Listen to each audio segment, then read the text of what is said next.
Peace, family. Welcome tonight. It's your boy AD, and you already know I'm here with a video tonight, and I'm here representing Sound Soul Readings. So, what we're getting into today is understanding our astrology charts, right? And with going into our astrology charts, we really want to focus on three key points that helps us understand us, because astrology is full of lots of jargon, crazy amount of information dealing with the planets. You got a system of houses that follow an ecliptic line, and then you already got preconceived and false premises around astrology that persuades us from understanding actual things that helps explain the chart individually for the person. Because when you have a lot of things that are going into astrology, like Vedic, Western, which one's better, what goes into this, and my thing is to say to you is, where are the planets at? If you can look at astrology from an astronomical point, then you really have a better view and understanding where the planets are, right? Because there's always going to be someone saying that the stars are here, or the moon is here in Pisces, right? But the moon is actually still in Aquarius, because people are still confused by the whole equinoxes and where everything falls at, right? So I got a little video for us to understand sidereal astrology, because sidereal astrology, I can't even speak right now. Sidereal astrology is really important. Why? Because one, there's more than multiple constellations, right? Multiple constellations. Fixed sidereal astrology helps us, or GTOSHS, that's another way of saying sidereal astrology, GTOSHS, but I can't even say it. So I really gotta work on my words. So we all went to public school, so don't try to flame because I ain't talking right. You know what I'm saying? Help a brother out. You know what I'm saying? Take some notes. I'm gonna have some things pulling up for us where we can see the videos, right, that really explain astrology. Because one, is so much information in astrology. So much information. You don't need to be overloaded.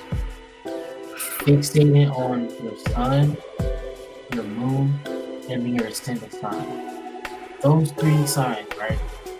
And if we focus on those three signs first, instead of just jumping into where your Mercury is, right? Because one, there's things called nakshatras.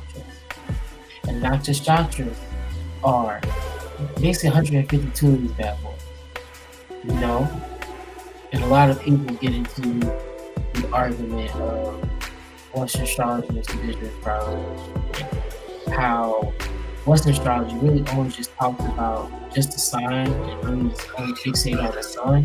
So they really don't go into talking about the moon a lot. Whereas in sidereal astrology, they track the moon a lot because it's one of the main things that affects your mind, especially your emotional output. Two, sidereal astrology uses nakshatras to help understand fixed stars, or the stars within the region where the planet lands on. So, as for saying, like, if you have your sun in Aries, right? Wherever your Aries is, if it's in the third house, fourth house, but if it's in the first house, right?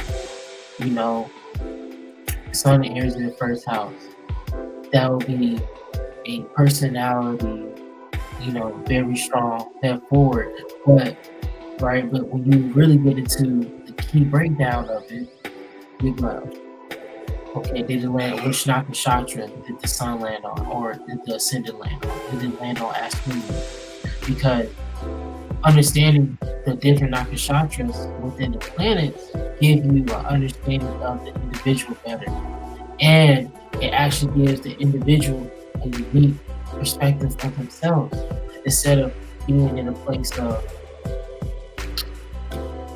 he's a Pisces, I'm a Pisces, but we're not the same. I don't get that. Like I like, you know, mac and cheese with hot sauce, and some reason he wants tuna in his mac and cheese. I don't know why, but I just don't think that's a Pisces thing. I don't see it. I don't see it. I don't see it. So, uh, so when you really think about that, it also is multiple nakshatras for each planet. So the Mercury will be on a certain nakshatra. So understanding those key things, all right, we'll go into that. So I just want to talk about that just a little quick second before I play this video, because and it's only 5 minutes, and it's really just going to help us understand why sidereal astrology is better. Actually, the true focal point where we need to be studying, because the astronomical information that deals with this to help us go like, oh, what we're studying is old knowledge. This is the new, because this fit the old world. This is the new world. And I'm not talking about the new world that's you know, whole Illuminati talk. I'm talking about, you know, golden age, iron age type period of time. You know, because there was Hellenism, and Hellenism caused so much. And people don't know Hellenism, and I'll pull it up and it's in my mind, and that's really going to work with this stuff. Because tonight, usually I put together like a little PowerPoint and just get to making and chopping things up, but I don't want to put the screen up, talk, freestyle, man, and really not freestyle. I got things planned out, but just talk, really be on my channel, man. Like be up here more, be more consistent, drop more videos, give you guys the links to a lot of things, and really just like connect, bond, and like build that time and practice with it, because it's so much information to cover, so much knowledge, and it's so fun, man. And this is the type of stuff that will help you turn it into. Because being young, man, being a 23-year-old, it's very easy to be distracted. So easy to be distracted. Distractions are everywhere, and they come in the most simplest forms, easiest way to trick us, to deceive us. So to be able to use this and this, that really will change a lot of things, but it's being essential to the core. So I will make this a multiplicity of videos, but right now we need to get into this information. So I'm gonna go ahead, pull it up on the screen.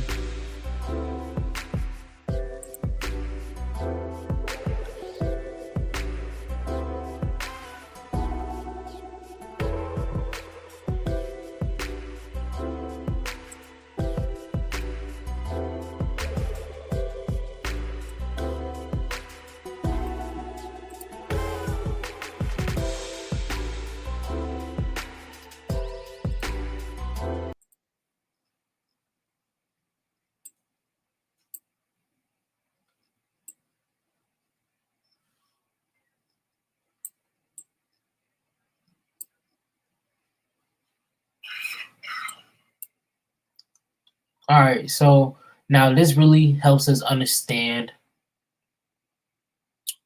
sidereal astrology, because sidereal astrology is really,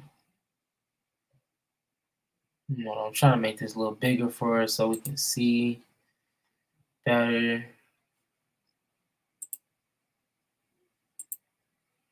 There we go. That's so much better. Alrighty.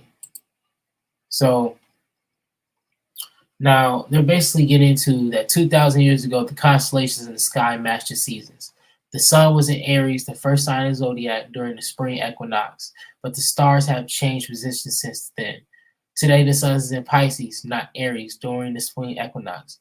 There is now a difference of two zodiac signs between tropical astrology and the visible sky. For example, mainstream astrology might say the sun is in the Leo while the sun is actually in Cancer. True Studio astrology maintains a link between ourselves and the sky by using stars as they truly are. Thanks to technology, we can see the visible sky on that. So, a good one that you can think about is where can I go to see my chart? Because every other place that I try to go see my chart, they're trying to charge me. So you can go to astro-seek.com.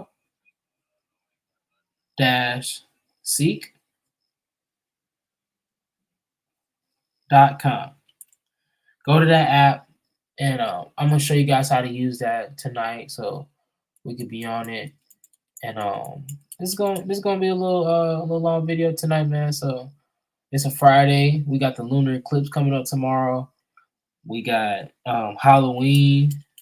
Um, is it Halloween tomorrow? Something like that. So maybe I don't know. I really don't do that. I be trying. I might eat some candy. I ain't gonna lie to you, but I'll probably go to a party and dress up, look cool, but I don't go banging on doors for candy. They trick or treating. Some man. Let me get off that. All right, so here's this. I'm gonna play this video so you see it, and it's gonna get into it. So let's try to take some notes, and I'm gonna try to pause it, maybe talk about it a little bit, but let's go. It is believed that around 500 BC, Babylonian, likely earlier other civilizations, began making calendars by simplifying the constellations along the ecliptic into 12 equal parts of 30 degrees each, what we know of today as the zodiac wheel. However, the constellations vary in size and are not equal in the number of degrees they take up along the ecliptic. Larger constellations like Virgo take up over 45 degrees, while smaller ones like Cancer span less than 20. The simplified calendar and astrological system are the early roots of where we get our modern-day astrological charts of 12 equal signs, each given an even 30 days of the year for our sun signs. For instance, Aries is between March 21st and April 19th. However, in truth, Aries is much smaller than this, and the sun is in Aries for less than 30 days. So why did these ancient civilizations create such a simplified system if it took away from the actual sky?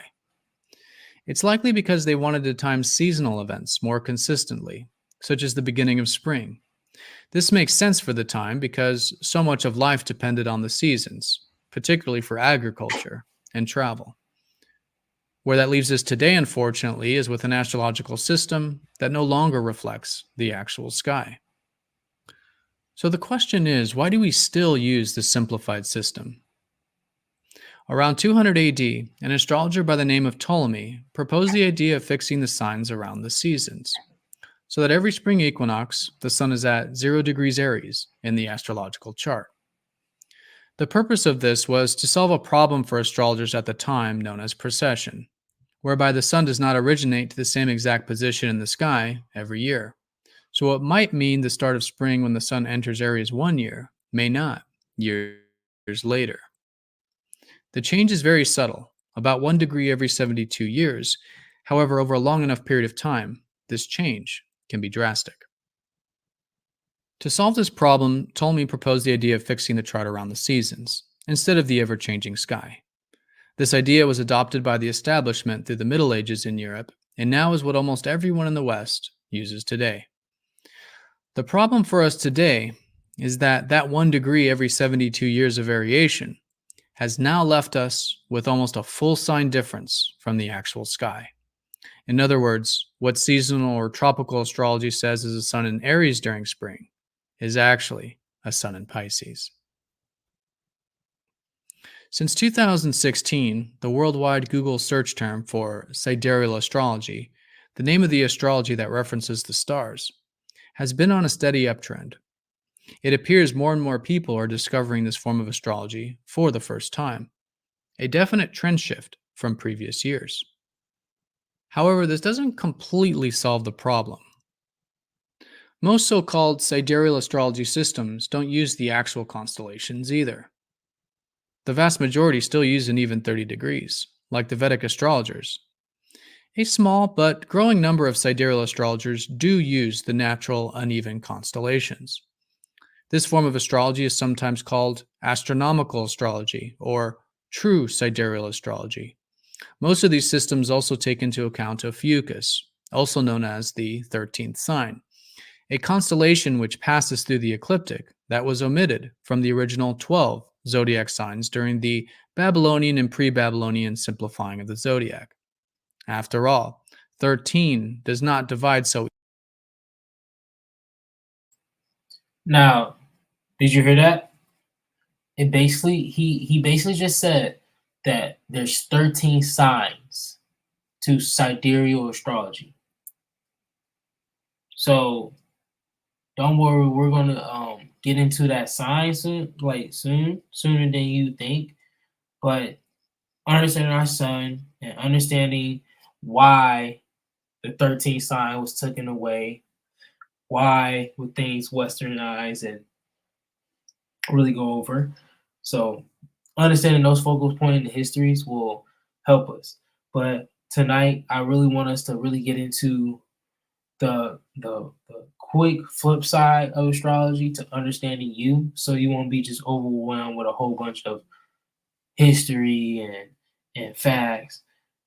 I want you to take away the stuff that you can apply right after this video. So when you get off, you can instantly go, okay, my sun's here, my sun is here, my moon's here.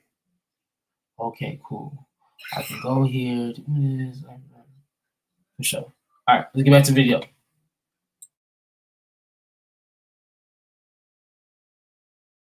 Evenly for calendars and charts, like the number 12. Luckily, the advent of technology has given us planet charting software in the palm of our hands. Apps like Star Chart and computer programs like Stellarium allow us to see the sky exactly as it was at the time of our birth. I highly recommend downloading one of these softwares and seeing the sky as it was on your birthday. If you would like to see your planets in an astrological chart, below is a birth chart calculator that uses the actual constellations in the sky. It takes the midpoint, or halfway point, between constellations along the ecliptic as the boundary. This reflects the actual location of the planets as we would see them in the visible sky. Keep in mind that many constellations have gaps between them and overlap, so anything within 3 degrees of another sign should be considered a blend of both signs. For an even simpler method, below is a link to the true sidereal sun sign dates, using the same midpoint method as the chart calculator. Again, anything within 3 days of another sign should be considered a blend. And after looking at your sun sign,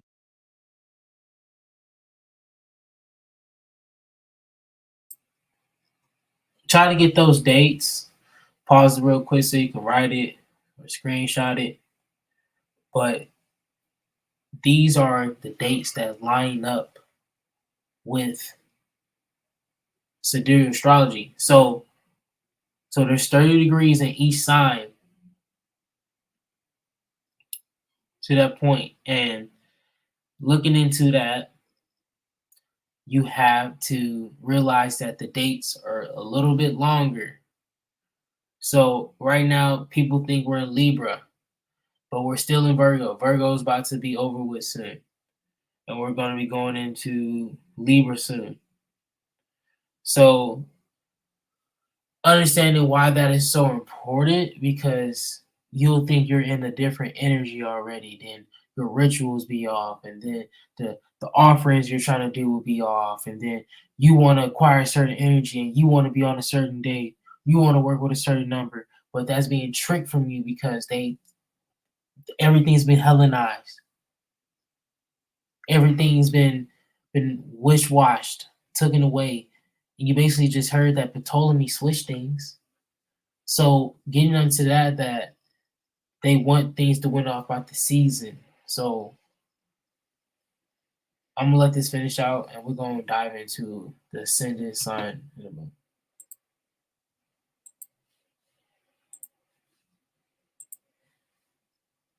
I highly recommend looking at the rest of your planets with the birth chart calculator. If you resonated from your mainstream sun sign and it's different from your true sidereal sign, there's a high chance one of your personality planets, such as Mercury or Venus, are in the mainstream sign. Happy exploring the wonderful world of true sidereal astrology, a system we have used far longer than these recent simplified systems. If you believe humans derive meaning from the sky longer than the past 3,000 or 4,000 years, then it's easy to see that these recent systems take up just a small blip in the grand scheme of our history, of what we've likely been doing for tens of thousands of years, using the actual visible sky.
I'm sorry, guys. I did not realize I was muted.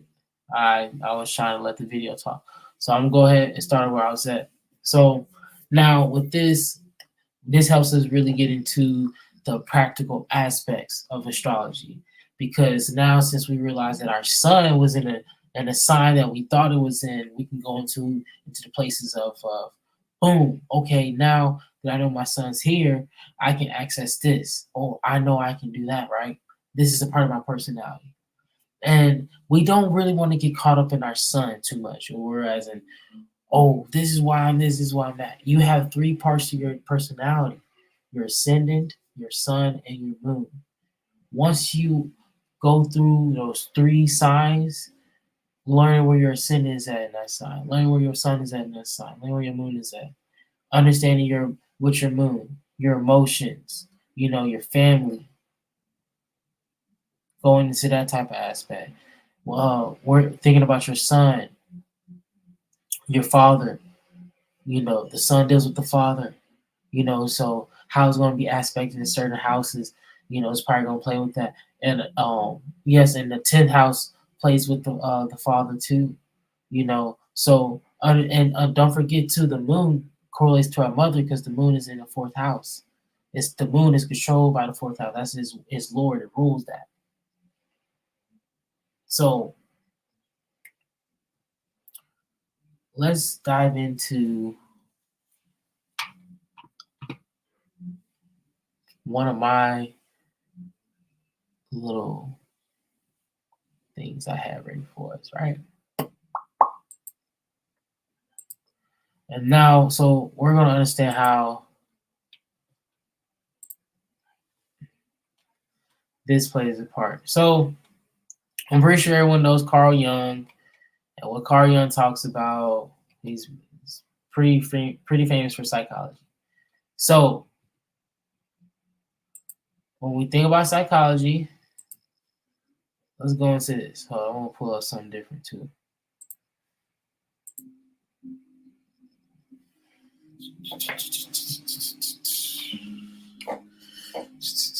I hope y'all had a good day. Hope the week went by fast for you. So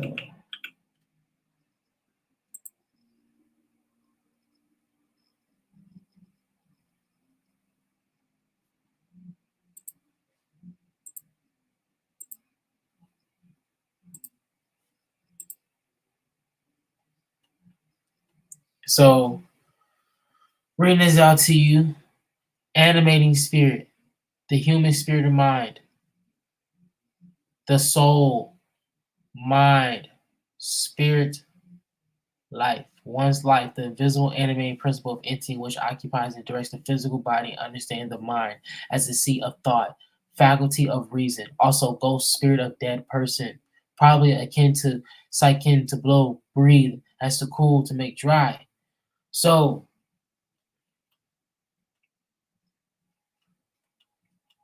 psychology, the study of the soul. So what was Carl Jung doing? He was going out his way to make a lasting career studying the soul and to help us realize how much our soul is connected to everything, how it plays in a big role in our lives. So why are we here today? To understand how we can use astrology to connect to our soul, to understand our psychological tension and to relieve it, and to live our best lives.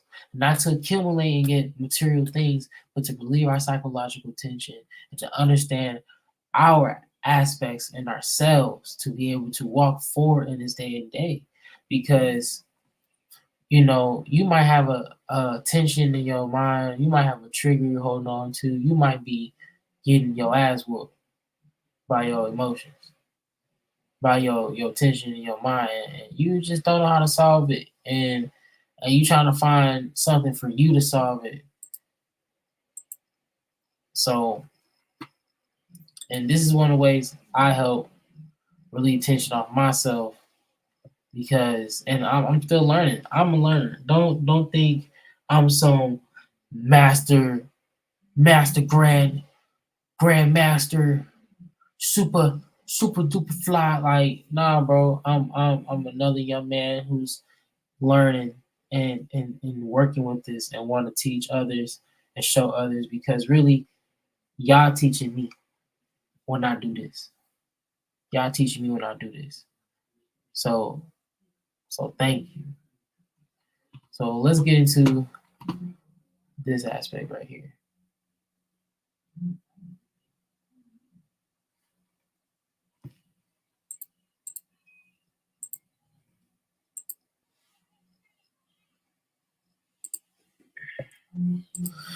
All right, so Carl Jung. So this is the diagram, right? And here this is. So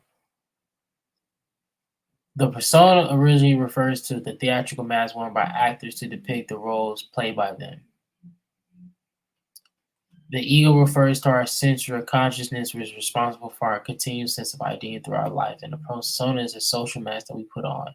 We all embody different masks in different settings. That is our way to adapt to the demands of society, playing an important part in shaping our role, our social role, and how we deal with other people. but it also has its danger. The persona is a complicated system of relations between individual conscious and society, fitting enough to a kind of mass designed on the one hand to make a different impression upon others, and on the other to conceal the true nature of an individual.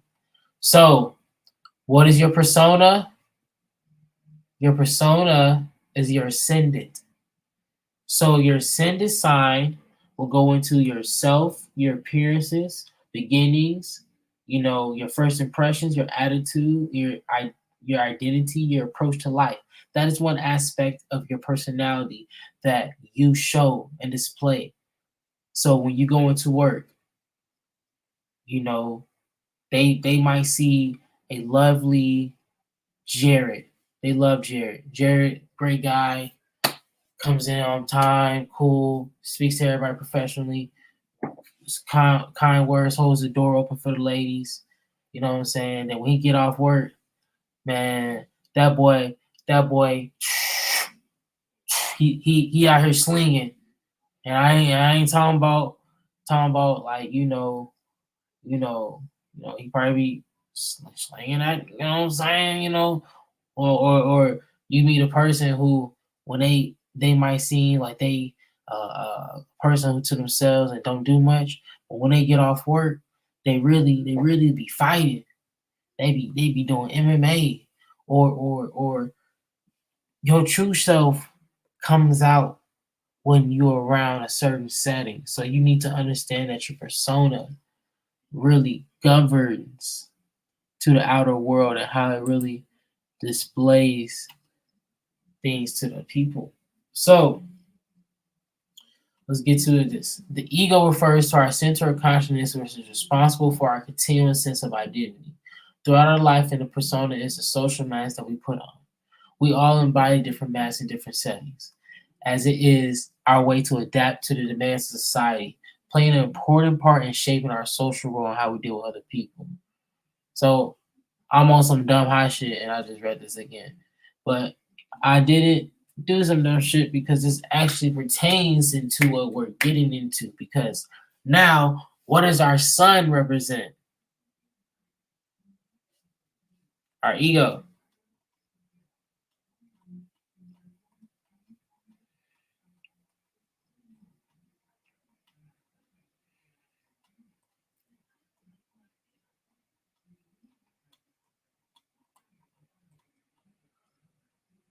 Our ego. So now I want to get into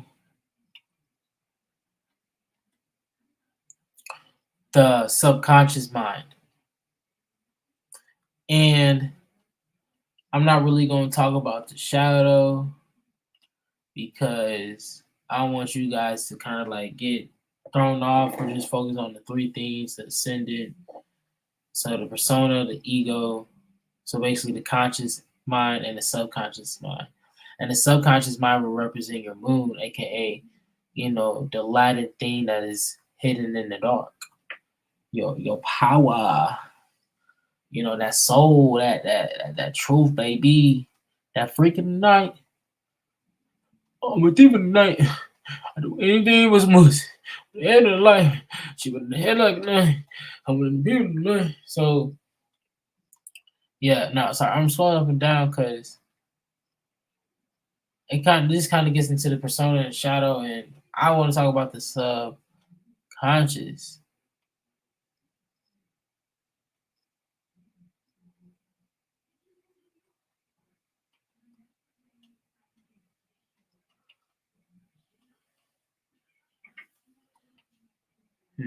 Okay. So the subconscious deals with the things that are dormant, right? Our long-term memory. So now that you've seen that, and we explain the ego, the persona, and the subconscious. And I know I really didn't go into the subconscious like that, but that's what the moon is for. Because I want you to start understanding the planets and how they speak within the houses, so you can get into a place of like, oh, man, that's the moon. It speaks into this and it talks about this and mean that. Oh, that's the sun. It correlates into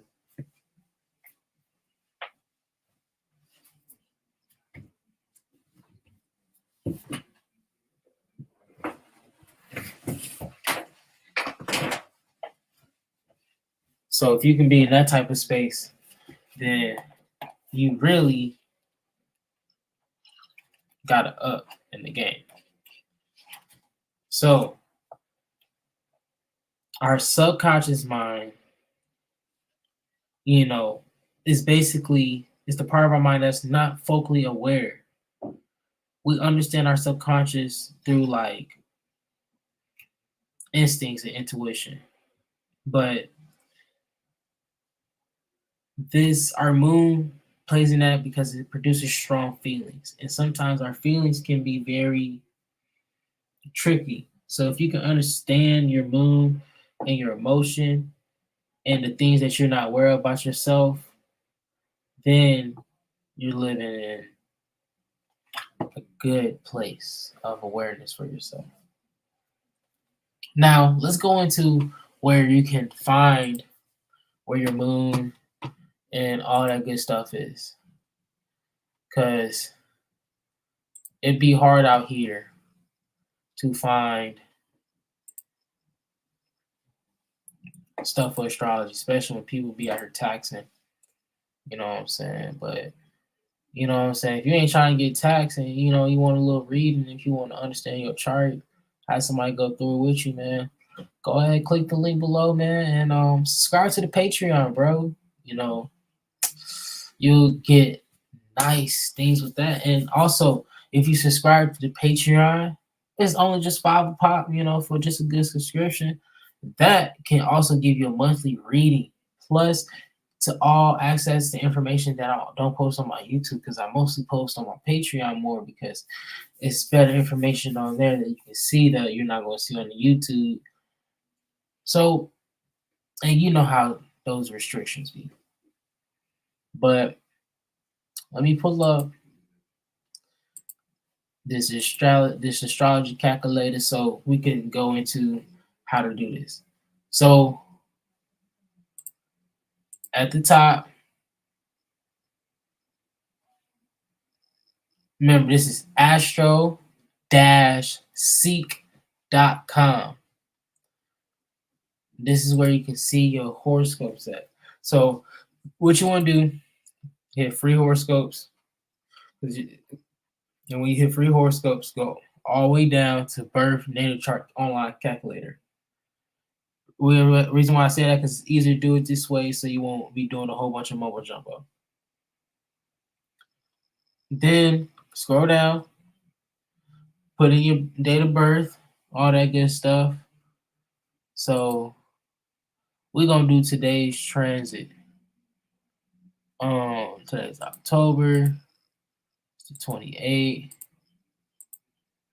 and it's 2023. Unknown time, St. Louis, Missouri. So now, once you click this, you want to scroll down, go to related charts, and hit sidereal. Reason why I say do it this way because so you won't try to type in the wrong thing, and because sometimes like with AstroSeek, it's I know I showed you TrueSidereal.com where it has that whole chart right there, but they gonna charge you. Now, if you want to go pay, go ahead. I ain't stopping you. Do what you want with your money. But if you want something free that you can access every day, you can study yourself, you can learn and take your time with. Because when I first came here, I didn't know what the hell I was looking at. I was getting confused, I was getting frustrated. So what you can do is really go into where things are at. Now, right now you can see that the sun is in Libra, but if we to get on AstroSeek, we'll see where that sun's at. So, and I'm gonna try to see if I can pull up AstroSeek on here. Not AstroSeek, I'm sorry, Star Walk. Because Star Walk helps us see the sky and where everything's at. And then this gives us a measurement. But when you're looking at the skies and going off a true sidereal point, you be like, okay, this is where it's at. It's right here.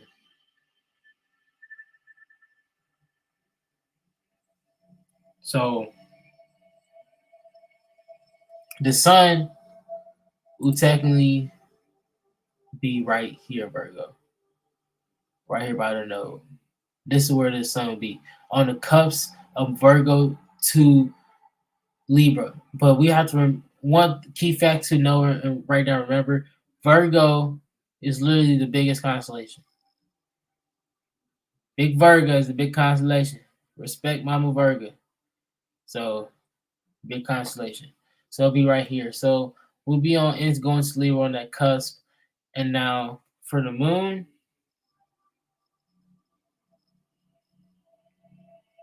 Says the moon in Aries. I'm gonna see if I can pull this up. I don't think I can. So the moon is in Pisces, not Aries, and AstroSeek just moves a little bit faster, and that's okay because you don't want to go off just always looking at a chart. You want to go off looking at the sky because that's what our ancestors did. So if you can look in the sky, look in the heavens, understand what's going on, then come to the chart because what makes you an astrologer is building a hypothesis, asking questions, going, what is this doing? What is this sun saying right now? What is the energy? How can I use this right now? If you understand that within your charts, then you save yourself half the time where what Pluto's doing. You know, big transformation, because then if you understand where your sun at and what's the Lord of the Sun, and then how your sun is being aspected in its place, being transit, you know what I'm saying? And then having a moon here, but knowing that the Lord of the Moon is the fourth house. So this being aspected. So like understand those small things will make it easier. So go check that out. Go type in AstroSeek where you can see your sign is at. So that's pretty much it for you guys. I just want to show you where you can go look at your signs and where to understand it. Next video is really gonna understand what's the ascendant, going into the sun a little deeper, going to the moon deeper, and understanding like, okay, now I know what my sign is. What now? What is my sign? Where is my sun at? What is my sun doing? Understanding that and understanding what your moon is doing, then we get into those key parts. But thank you for that. I'm gonna go ahead and go get some rest, man. I got training in the morning. I really just wanted to get this video done and get it out there because this has just been in my mind, and I'm not gonna say I'm not gonna do this. I'm going to do this. So I had to upload this. So thank you for watching. Hope you guys have a good night. Be safe. Peace.